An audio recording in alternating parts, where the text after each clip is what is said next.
Bonjour à tous. Je veux vous faire partager aujourd'hui quelque chose de fantastique. Je suis proche d'un poste. La fraie du silure, on en parlait.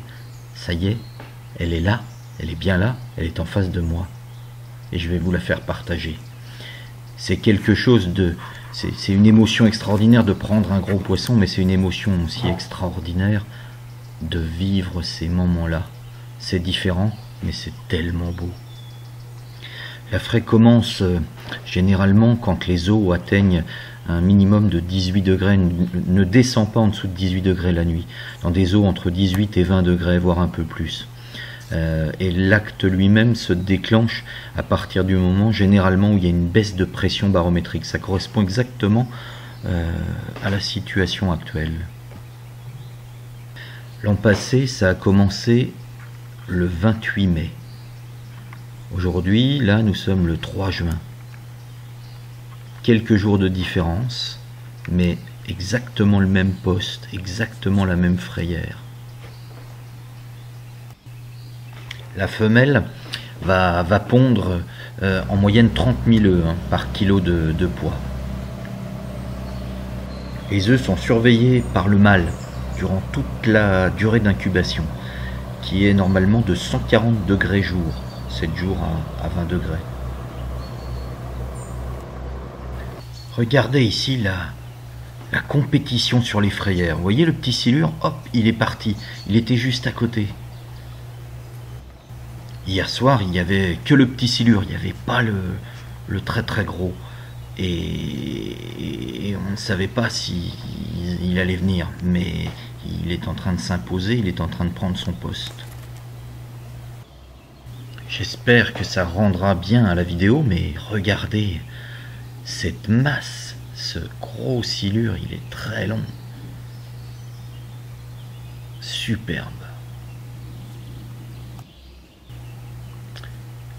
Une fois les œufs éclos, quand les alevins commencent à nager, généralement 3-4 jours après l'éclosion, le mâle abandonne le nid. Les alevins sont noirs, ils mesurent 7 mm et ressemblent à des têtards. Les alevins commencent à s'alimenter très rapidement, 5 à 7 jours après l'éclosion, à partir de petites nourritures vivantes, des petits vers, des larves d'insectes, des petits crustacés. À ce stade, la première année, c'est 95% des alevins qui meurent, mangés par des prédateurs multiples.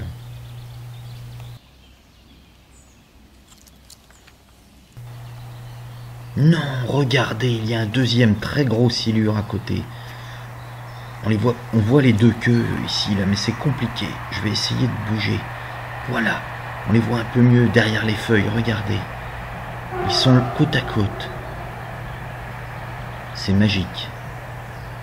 Regardez. Ils sont côte à côte. Oh, regardez le mâle s'enroule autour de la femelle. En fait, il appuie avec son ventre pour expulser les ovules. Avec un tel spectacle, je me demande encore comment il peut y avoir des détracteurs du silure. Moi, j'adore voir de tels spectacles, j'adore voir les cendres, j'adore voir les carpes frayées, j'adore voir les brochets. C'est ça la nature, on aime la nature. Pourquoi vouloir s'imposer en régulateur de la nature pour certains? Pourquoi décrier ce poisson? Bref, de toute façon, ces gens-là ne m'intéressent pas. Regardez ce poisson, encore une fois, avant de vous laisser.